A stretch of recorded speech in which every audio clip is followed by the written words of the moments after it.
To kick off this Carli coil installation, I started the video with the tires off already, jacked up the rear of the truck, chalked up the front tires so the truck won't move anywhere. A lot of extra precaution there. I got airbags on my system, so I'm just decompressing those right there, releasing the air. Here's a shot of me lowering the frame. Here's an important note, that those jacks have to be way up, like that was almost maxed out there, because of the fact that we're going to need to drop the axle down even lower than if you were to just take off the shocks. So because the spring's got to come out, so it just needs a couple more inches than that, and you'll see how far that needs to go down. So I'm just loosening out the sway bar end links. Just took off my airbags, so those are loose. Brake calipers are already up in the air.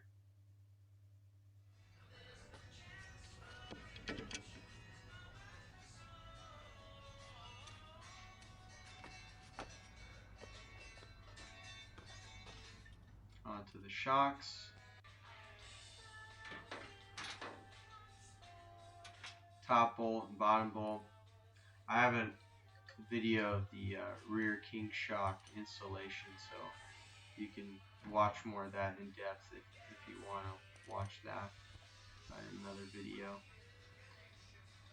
But you just get that loose, and then the only thing left to take off is your coil.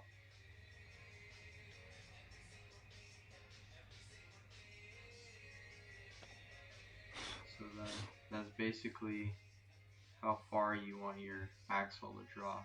You see my arms there, quite low. You're going to want to reuse your factory grommet there. And then these have, if you can see that, there's a P for that, stands for passenger. So they have that stamped on there. You're going to want to use that for the passenger side, obviously. And then here I'm just measuring out. I mean, it's kind of, you don't need to go and measure it out, just eyeball it. Because in order to install these, you're going to need to compress them to at least that height. So you don't even need to measure it, you just need to eyeball it.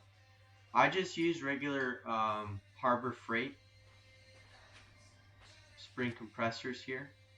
So you can, opt to buy more expensive ones, but these work just fine for me. Main thing is you just want to keep those compressed as evenly as possible on both sides while you do it. You don't want to bend that rod too much, and the more one side takes the load, the more it's bending, as you can see right there. So you just got to alternate.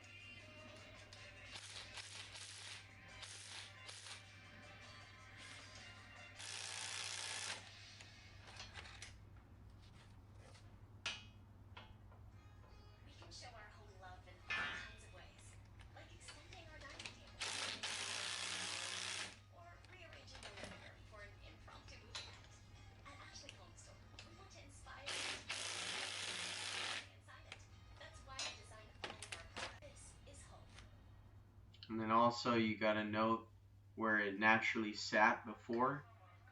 It's actually got grooves in there already. So you just place it in the same spot, and that's how it looks like with it in place. And it's important to know where those compressors are, spring compressors. They're on either side of that brand. And that's going to put either side of those spring compressors overhanging the axle housing. So if you try to compress it any other way, then your axle is going to get in the way. You're not going to be able to decompress when it comes time to decompress. And it's nice having that brand, the Carli Coil brand right there. It's a good marker there. So here's the driver's side. This side actually had to compress a little more. It seemed to be a little bit longer than the other. I'm still not sure about that, to be honest. They look level on level ground, but it just seemed to me as weird. It seemed like you had to compress it more. So here I'm just slightly raising it up, and then I have to seat that, so I'm making sure it's seating into the cup that's up there. And making sure it's centered on the bottom. And now it's time for those shocks to get put in. Bottom bolts. You just need to loosen the top ones. You don't need to take those off completely, the shocks. So, and same kind of thing here as when you install the shocks themselves. You just go for the lowermost one first. That's what happened with me. And finesse is the key. So I still try to finagle my way through a couple things. I guess that's just the upside of being young and dumb still. But here you can see me trying to force it through, and it's like, well, why should I even do that? I got a jack right here, so just lift it up a little bit, or lower it, however you need.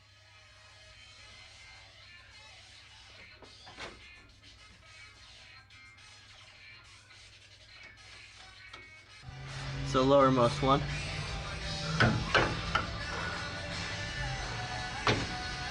Gotta go up.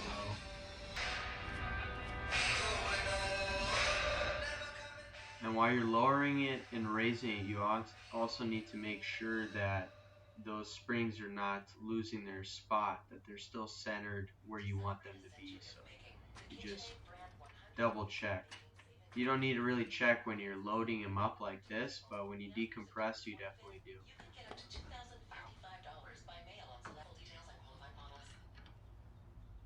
One of my hind joints was a little off, so straighten that out manually here. And then for this side, I actually needed to load the shock up a little bit to get the bolt in. So what I did is I just used my screwdriver as a pry bar. I'm demonstrating that right there. And then I got the bolt in.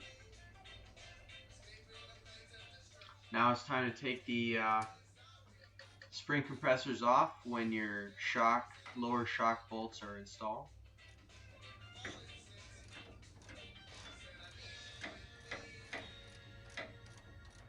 I used one of those offset Craftsman speed wrenches.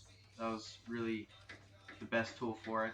I wasn't able to use it on the other side. You'll see that in a second. Just because of the clearance, but for this side I was able to use it.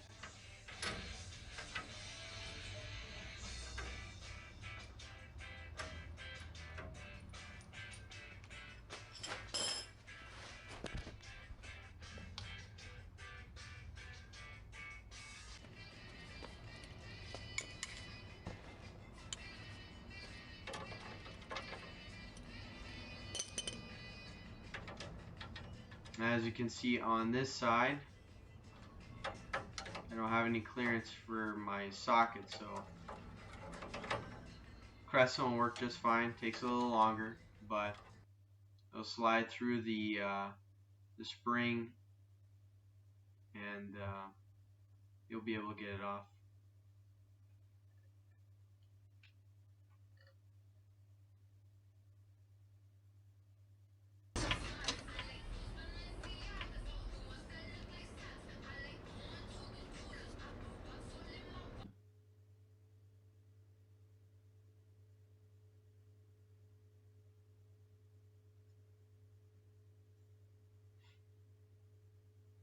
And then there's the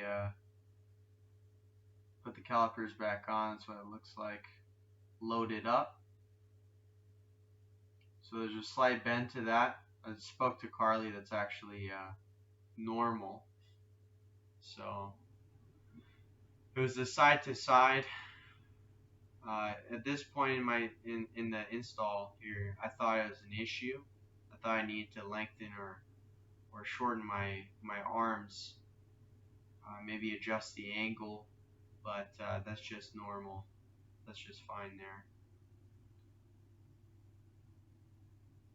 Now what I realized in this part of the build, that after I talked to Carli, that the side to side, after I drove it for a little bit, I noticed wagging in the back end, and that's because these coils lift up the rear end about 3/4 of an inch. So that slight angle you see there for the panhard bar is a major issue. And not as much as you'd think, but it still wags. So to counterbalance that, you need a drop bracket.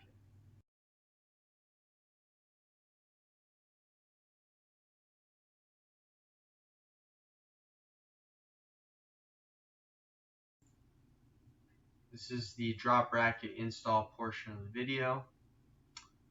It's actually the Carli drop bracket there. Includes the 5 bolts. And this is going to address the 10 to 15 degree angle I have with my panhard bar.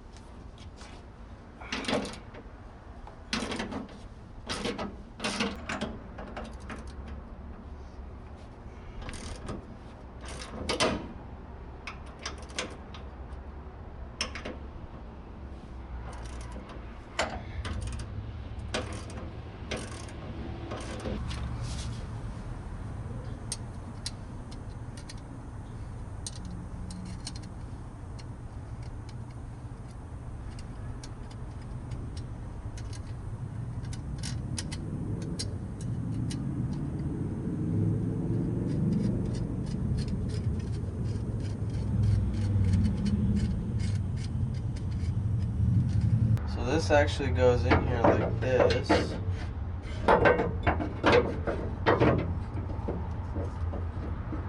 Like that. I'm going to stick the magnet up here. So it goes under like this. I'm going to stick the magnet up there. And then what I'm going to do is I'm going to place the washer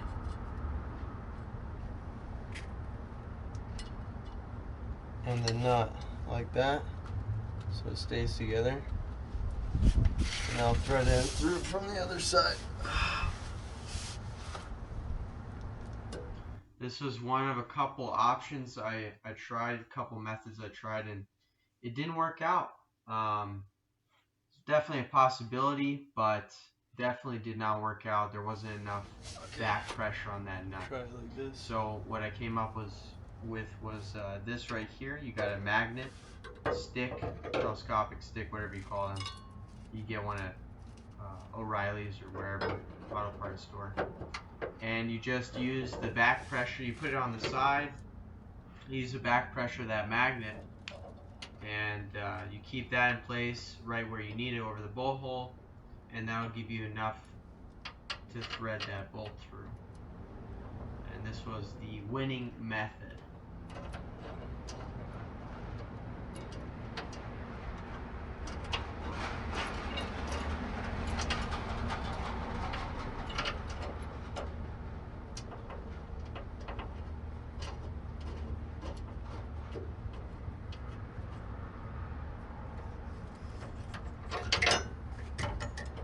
Oh, yes.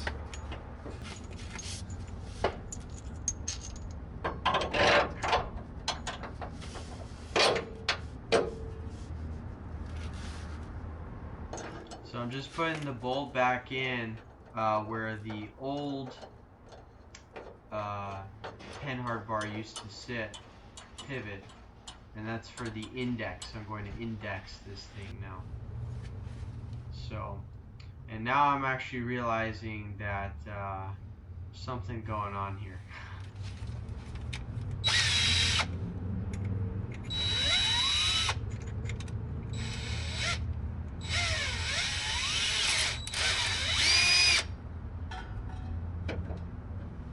Yeah, that ain't gonna work, dude.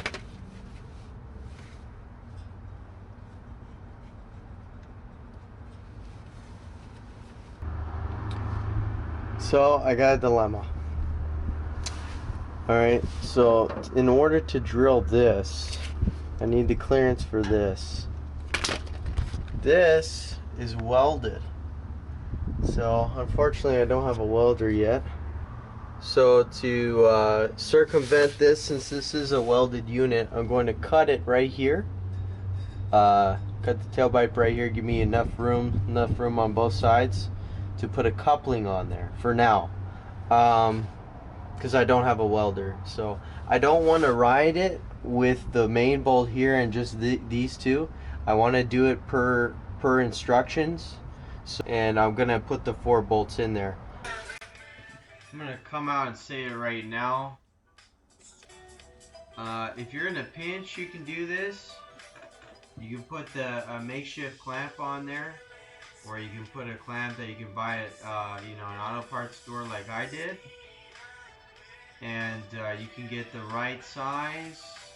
You can make sure you tighten it down like crazy, but it's going to fall off in about 60 miles. So just keep that in mind. You're going to have to weld this thing back on. The instructions stated how you can just take the hose clamps off at the muffler to take your tailpipe off.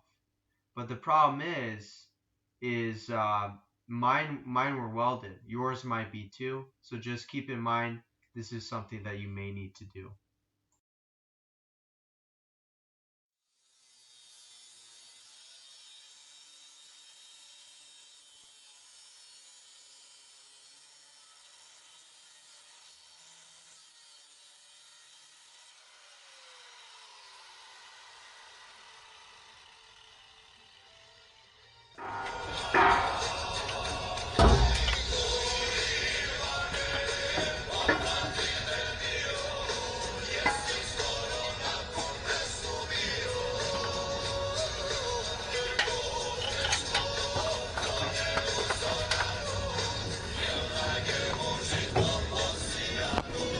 This is why you don't work in a rush. That is straight as fuck right there. Anyway, let's get these holes punched out.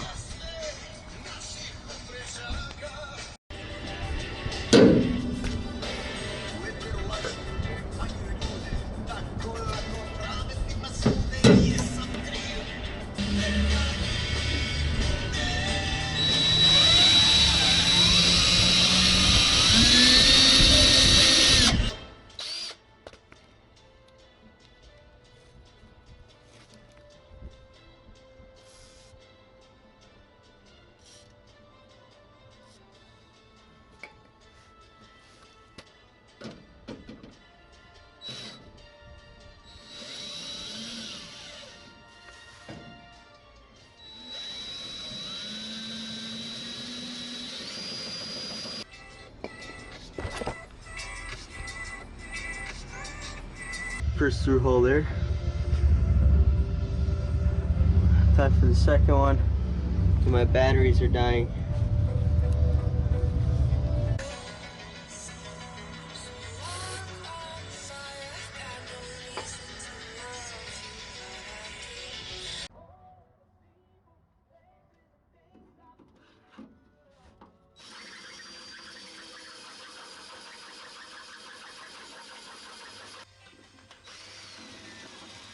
I'm just reaming out the holes here, and then the next clips I'll be deburring it with some 80 grit sandpaper. You could use a deburring tool.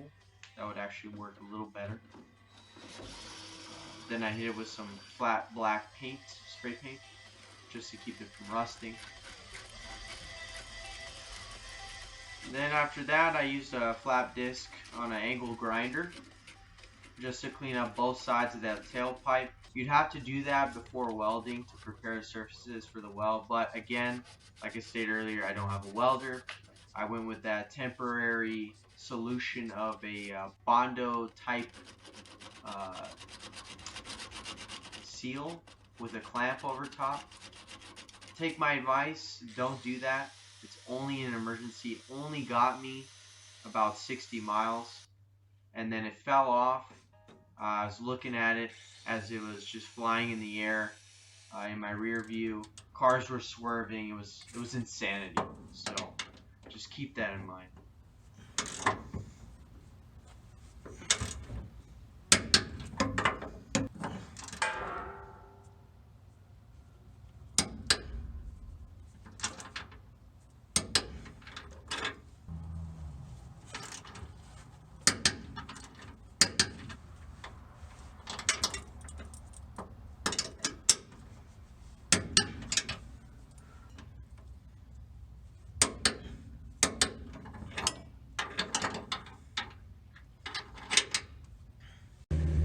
So I just installed everything.